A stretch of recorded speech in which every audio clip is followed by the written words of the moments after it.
വേദിയിലിരിക്കുന്ന ബഹുമാന്യരായ വ്യക്തിത്വങ്ങളെ, പ്രിയപ്പെട്ട നാട്ടുകാരെ, സുഹൃത്തുക്കളെ, അസ്സലാമു അലൈക്കും വറഹ്മത്തുള്ളാഹി. ദൈവം തമ്പുരാൻ്റെ രക്ഷയും സമാധാനവും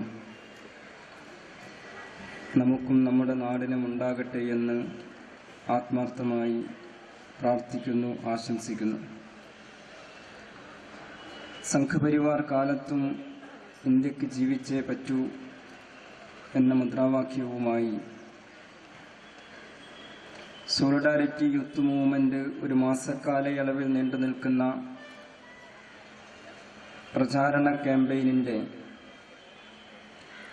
ഔപചാരികമായ ഉദ്ഘാടന കർമ്മമാണ് പാലക്കാട് നഗരത്തിൽ വെച്ച് നടക്കാനിരിക്കുന്നത്. ഈ ഉദ്ഘാടന കർമ്മത്തിൻ്റെ മുഖ്യ കാർമ്മികത്വം വഹിക്കുവാൻ ഇന്ത്യയിൽ അതിന് ഏറ്റവും അർഹരായ ആളുകളെ തന്നെ നമുക്ക് ലഭിച്ചു എന്നതിൽ നമുക്കതിയായ സന്തോഷമുണ്ട്. നരേന്ദ്രമോദിയുടെ നാട്ടിൽ നിന്ന് നരേന്ദ്രമോദിയോട് നേരിട്ടേറ്റുമുട്ടിക്കൊണ്ടിരിക്കുന്ന ബഹുമാന്യയായ ടിസ്റ്റ സെറ്റിൽവാദ് നമ്മുടെ ക്ഷണം വളരെ ആവേശത്തോടു കൂടിയാണ് സ്വീകരിച്ചത്. കേരളത്തിൽ സംഘപരിവാറിന് അധികാര വേരോട്ടമുള്ള പാലക്കാട് നഗരത്തിൽ വെച്ച് സംഘപരിവാറിനെതിരായ ക്യാമ്പയിനിൻ്റെ പ്രചാരണത്തിന്റെ സമാരംഭം കുറിക്കുവാൻ ടിസ്റ്റ സെറ്റിൽവാദ് ഗുജറാത്തിൽ നിന്നെത്തുന്നു എന്നത് ഏറെ രാഷ്ട്രീയ പ്രസക്തിയുള്ള ഒരു കാര്യമാണ് എന്ന് സോളിഡാരിറ്റി യൂത്ത് മൂവ്മെന്റ് വിശ്വസിക്കുന്നു.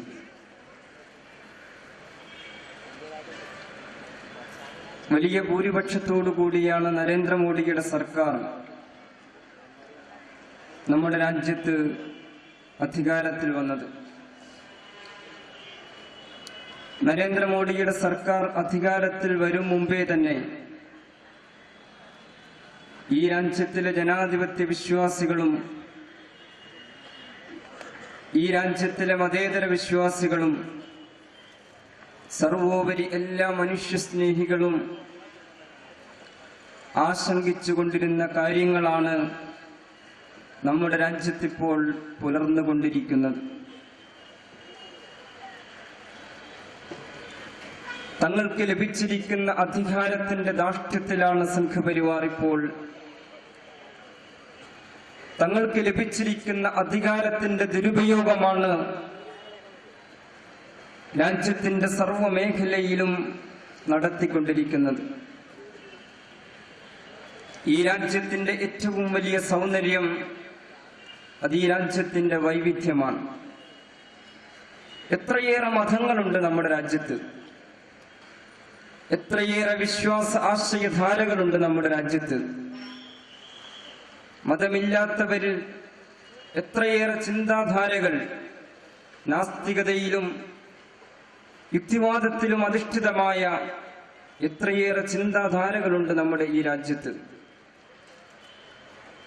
ഈ മതങ്ങളും ഈ മതനിരാസങ്ങളുമെല്ലാം നൂറ്റാണ്ടുകളുടെ തഴക്കവും പഴക്കവുമുണ്ട് അവയ്ക്ക് ഈ രാജ്യത്തിന്റെ ചരിത്രത്തിൽ.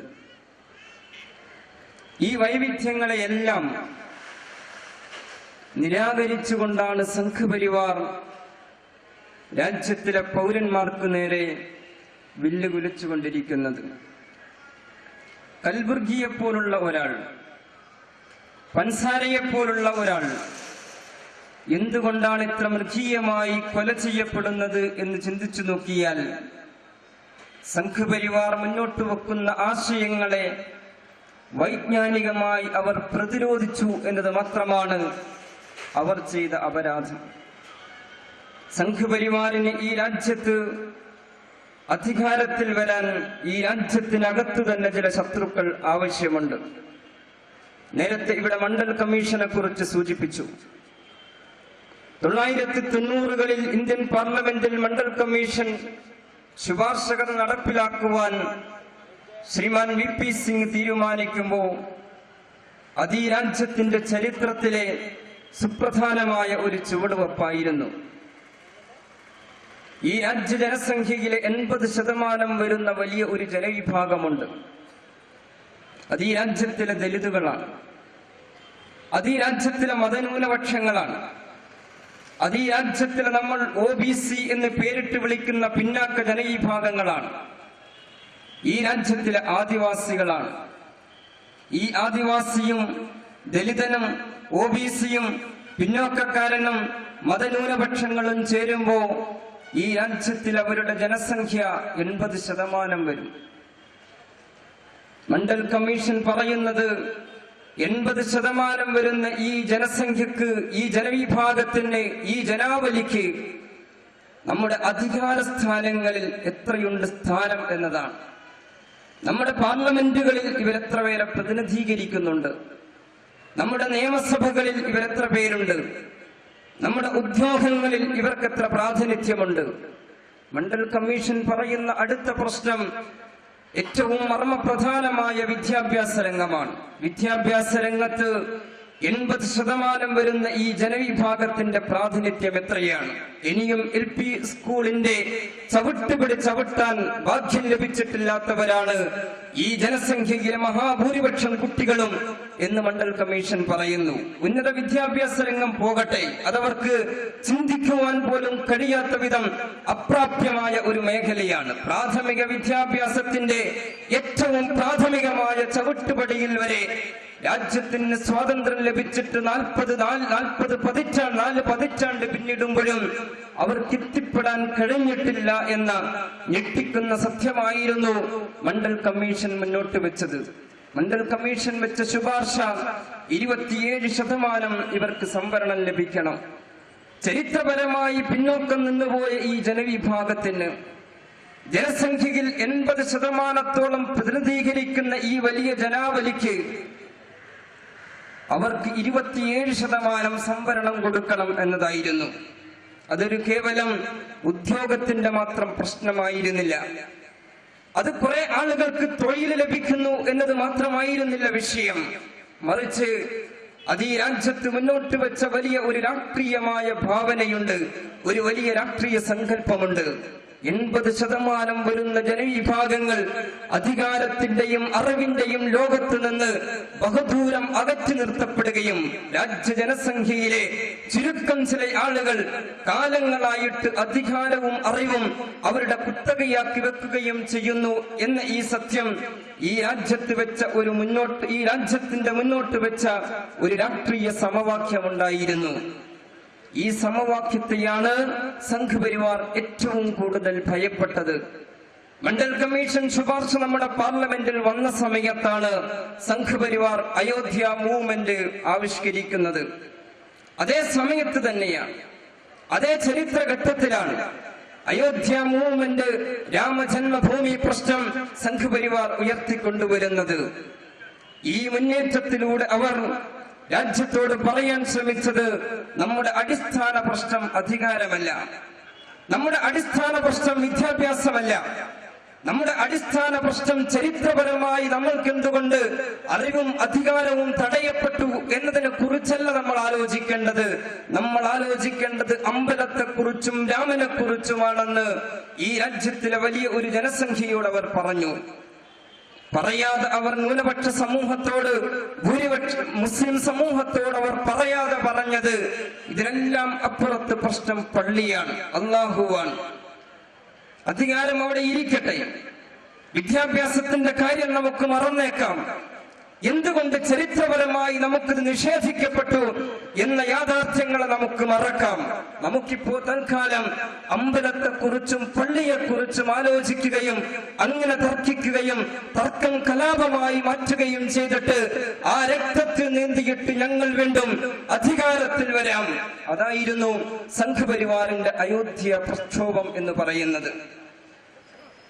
ആ പ്രക്ഷോഭത്തിൽ സംഘ് പരിവാർ ഒരിക്കൽ കൂടി ഈ രാജ്യത്ത് വിജയിച്ചു എന്നിടത്ത് നിന്നാണ് നരേന്ദ്രമോദി ഏകകക്ഷി ഭരണം നടത്തുവാൻ പോലും ഭൂരിപക്ഷമുള്ളിടത്തേക്ക് ആ പ്രസ്ഥാനത്തിന്റെ വളർച്ച എന്ന് പറയുന്നത്. സോളിഡാരിറ്റി യൂത്ത് മൂവ്മെന്റ് ആവശ്യപ്പെടുന്നത് ഈ ചതിയെ ഈ രാജ്യം തിരിച്ചറിയണം എന്നാണ്. ഈ രാജ്യത്തിലെ മഹാഭൂരിപക്ഷം ജനങ്ങളും അവർ സംഘപരിവാർ വിരുദ്ധരാണ്. കഴിഞ്ഞ തെരഞ്ഞെടുപ്പിലും അത് തെളിഞ്ഞതാണ്. 32% മാത്രം വോട്ടോടുകൂടിയാണ് സംഘപരിവാർ രാജ്യം ഭരിക്കുന്നത്. അത് നമ്മുടെ ജനാധിപത്യത്തിന്റെ അതിന്റെ പ്രകൃതത്തിലുള്ള ചില ദൗർബല്യങ്ങളാണ്. ആ ദൗർബല്യങ്ങളെ മുതലെടുത്തുകൊണ്ടാണ് 32% വോട്ടോടുകൂടി രാജ്യം ഭരിക്കുമ്പോ ഈ രാജ്യത്തോട് അത് പറയുന്ന സന്ദേശം ഞങ്ങളിപ്പോഴും ന്യൂനപക്ഷം തന്നെയാണ്. അഥവാ ഈ രാജ്യനിവാസികൾ മഹാഭൂരിപക്ഷവും വർഗീയതക്കെതിരാണ്, അവർ ഹിന്ദുത്വത്തിനെതിരാണ്, അവർ അക്രമാസക്തരെതിരാണ്, അവർ കലാപങ്ങൾക്കും വിദ്വേഷങ്ങൾക്കും അവർ എതിരാണ്. ഇതിനെ ഒരു ഐക്യനിരയാക്കി ഈ രാജ്യത്ത് ഉയർത്തിക്കൊണ്ടുവരണം എന്ന് സോളിഡാരിറ്റി യൂത്ത് മൂവ്മെന്റ് ആവശ്യപ്പെടുന്നു. ഈ രാജ്യത്തിലെ മഹാഭൂരിപക്ഷം വരുന്ന മതേതര വിശ്വാസികൾ, ഈ രാജ്യത്തിലെ മഹാഭൂരിപക്ഷം വരുന്ന സംഘപരിവാരത്തിന്റെ ആക്രമണങ്ങൾക്കും ആശയപരമായ കടന്നാക്രമണങ്ങൾക്കും ഇരകളായിക്കൊണ്ടിരിക്കുന്ന ജനവിഭാഗങ്ങൾ അവർ ഐക്യപ്പെട്ട് നിന്നെങ്കിൽ മാത്രമേ സംഘപരിവാറിന്റെ ആക്രമണങ്ങളെയും രഥയോട്ടങ്ങളെയും പ്രതിരോധിക്കുവാൻ കഴിയുകയുള്ളൂ എന്ന് സോളിഡാരിറ്റി യൂത്ത് മൂവ്മെന്റ് വിശ്വസിക്കുന്നു. അതൊരു യാഥാർത്ഥ്യമാണ്. സംഘപരിവാർ വിരുദ്ധമായ ഏത് മുന്നേറ്റങ്ങളെയും ശക്തിപ്പെടുത്തിക്കൊണ്ട് മാത്രമേ സംഘപരിവാറിന്റെ രഥയോട്ടത്തെ നമുക്ക് തടുത്തു നിർത്തുക സാധ്യമാവുകയുള്ളൂ. സംഘപരിവാർ ഇപ്പോൾ ഏറ്റവും കൂടുതൽ ഉപയോഗിച്ചു കൊണ്ടിരിക്കുന്നത് ഇസ്ലാം പേടിയെയാണ്. ആഗോളതലത്തിൽ ഒരു ഇസ്ലാം പേടിയുണ്ട്. സെപ്റ്റംബർ 11 ഭീകരാക്രമണത്തിന് ശേഷം ഇസ്ലാം പേടിയുടെ ഒരു കാലഘട്ടമാണ് പുതിയ ലോകക്രമം എന്ന് പറയുന്നത്. ഇസ്ലാം എന്ന് പറയുമ്പോൾ ഒരു ഉൾഭയം, മുസ്ലിം എന്ന് കേൾക്കുമ്പോൾ ഒരു പേടി, ഇസ്ലാമുമായി ബന്ധപ്പെട്ട എന്തിനേയും ഒരു സംശയം, ഇസ്ലാമിന്റെ മുദ്രാവാക്യങ്ങൾ, ഇസ്ലാമികമായ കൂട്ടായ്മകൾ എന്തിനേയും സംശയിക്കുവാനും ഭയപ്പെടാനും ഭയപ്പെടുത്തുവാനും കഴിയും എന്ന ഒരു ആഗോള സാഹചര്യമുണ്ട്. ആ സാഹചര്യം നമ്മുടെ രാജ്യത്തും നിലനിൽക്കുന്നുണ്ട്. സോളിഡാരിറ്റി യൂത്ത് മൂവ്മെന്റ് ആവശ്യപ്പെടുന്നത് ഇസ്ലാം പേടിയെ മുന്നിൽ വെച്ചുകൊണ്ട് നമുക്കൊരു ഫാസിസ്റ്റ് വിരുദ്ധ പ്രതിരോധം സാധ്യമാവുകയില്ല എന്നാണ്. നാം ആത്മാർത്ഥമായും സംഘപരിവാറിനെ പ്രതിരോധിക്കുവാൻ നാം ആഗ്രഹിക്കുന്നുവെങ്കിൽ, ഫാഷിസത്തെ പ്രതിരോധിക്കുവാൻ നാം ആഗ്രഹിക്കുന്നുവെങ്കിൽ ഇസ്ലാം പേടിയെ മുന്നിൽ വെച്ചുകൊണ്ട് അത്തരമൊരു പ്രതിരോധം സാധ്യമല്ല. കാരണം ഇസ്ലാം പേടിയെ തന്നെയാണ് സംഘപരിവാർ അതിന്റെ വളർച്ചക്കും അതിന്റെ തേരോട്ടത്തിനും ഏറ്റവും നന്നായി ഉപയോഗപ്പെടുത്തിക്കൊണ്ടിരിക്കുന്നത്. ഏറ്റവും നന്നായി അവർ ഇസ്ലാം പേടിയെ ഉപയോഗപ്പെടുത്തുമ്പോൾ സംഘപരിവാർ വിരുദ്ധമായ പ്രതിരോധ നിരയും ഇസ്ലാം പേടിയെ ഉപയോഗപ്പെടുത്താൻ ശ്രമിച്ചാൽ അത് ഫലിക്കാതെ പോകും. സംഘപരിവാറിനെതിരായ പ്രതിരോധം ദുർബലപ്പെട്ടു പോകും എന്ന് സോളിഡാരിറ്റി യൂത്ത് മൂവ്മെന്റ് ആശങ്കപ്പെടുന്നു. ഇസ്ലാം പേടിയെ ഒഴിവാക്കിക്കൊണ്ട് തുറന്ന മനസ്സോടുകൂടി രാഷ്ട്രീയമായ വിശദാംശങ്ങളിൽ നമുക്കിടയിൽ ഒരുപാട് അഭിപ്രായ വ്യത്യാസങ്ങൾ ഉണ്ടാകുമ്പോഴും നാം എല്ലാവരും സഹിഷ്ണുതയ്ക്ക് വേണ്ടി, ജനാധിപത്യത്തിന് വേണ്ടി, രാജ്യത്തിന്റെ മതേതര സങ്കല്പത്തിന് വേണ്ടി നിലകൊള്ളുന്നവരാണ് എന്ന ഒറ്റ പോയിന്റിൽ നമുക്ക് സംഘപരിവാറിനെതിരായ പ്രതിരോധത്തിൽ ഐക്യപ്പെടാൻ കഴിയണം എന്ന് സോളിഡാരിറ്റി യൂത്ത് മൂവ്മെന്റ് അടിയുറച്ച് വിശ്വസിക്കുകയും ഈ രാജ്യത്ത് ആഹ്വാനം നടത്തുകയും ചെയ്യുന്നു. സംഘപരിവാറിനെതിരായ പ്രതിരോധം ഈ രാജ്യത്ത് ഇപ്പോൾ ശക്തമാണ് എന്ന് ഞങ്ങൾ വിശ്വസിക്കുന്നു. എപ്രകാരം സംഘപരിവാറും സംഘപരിവാർ സംഘടനകളും അതിന്റെ ആക്രമണങ്ങൾ അഴിച്ചുവിടുന്നുവോ അത്ര തന്നെ ശക്തമാണ് സംഘപരിവാറിനെതിരായ പ്രതിരോധങ്ങളും. ഈ പ്രതിരോധ നിരയെ ശക്തിപ്പെടുത്തുവാൻ വേണ്ടിയാണ് സോളിഡാരിറ്റി യൂത്ത് മൂവ്മെന്റ് ഈ ഒരു മാസക്കാലയളവിൽ ഈ സംസ്ഥാനത്ത് പ്രചരണ ക്യാമ്പയിൻ ആരംഭിച്ചിരിക്കുന്നത്. ഇതിനകത്തെ വിവിധങ്ങളായ പരിപാടികളെ കുറിച്ച് ഇവിടെ വിവരിക്കുകയുണ്ടായി. സംഘപരിവാറിനെതിരായി ഉയർന്നു വരുന്ന എല്ലാ മുന്നേറ്റങ്ങളെയും സമാഹരിച്ചുകൊണ്ട് ശക്തിപ്പെടുത്തിക്കൊണ്ട് സംഘപരിവാറിന് കേരളത്തിന്റെ മണ്ണിലെങ്കിലും വേരോട്ടം നൽകുവാൻ വലിയ പാരമ്പര്യമുള്ള, സമത്വത്തിലും സാമൂഹിക നീതിയുടെയും വലിയ പാരമ്പര്യമുള്ള ഈ മണ്ണിൽ അനുവദിക്കുകയില്ല എന്ന് സോളിഡാരിറ്റി പ്രഖ്യാപിക്കുവാൻ ആഗ്രഹിക്കുകയാണ്. വലിയ പാരമ്പര്യവും ചരിത്രവുമുള്ള ഒരു മണ്ണാണ് കേരളത്തിൻ്റെത്. കേരളത്തിൽ ഇസ്ലാമിന് ഒരു വലിയ പാരമ്പര്യമുണ്ട്. സാമൂഹിക നീതി സമൂഹത്തെ പഠിപ്പിച്ച വലിയ ചരിത്രം കേരളത്തിൽ ഇസ്ലാമിനുണ്ട്. ആ വേരുകളുള്ള മണ്ണാണ് കേരളം എന്ന് പറയുന്നത്. ജാതീയതക്കെതിരായി, അസമത്വങ്ങൾക്കെതിരായി, മനുഷ്യർക്കിടയിൽ വിഭജനം തീർക്കുന്നതിനെതിരായി ധീരമായ നിലപാട് സ്വീകരിച്ച ചരിത്രപരമായ പാരമ്പര്യം കേരളത്തിലെ ഇസ്ലാമിനുണ്ട്. അതിന്റെ വിത്ത്, അതിന്റെ വേരുകൾ കേരളത്തിന്റെ മണ്ണിലുണ്ട്. വലിയ പോരാട്ടങ്ങൾ ഈ മണ്ണിൽ നടന്നിട്ടുണ്ട്.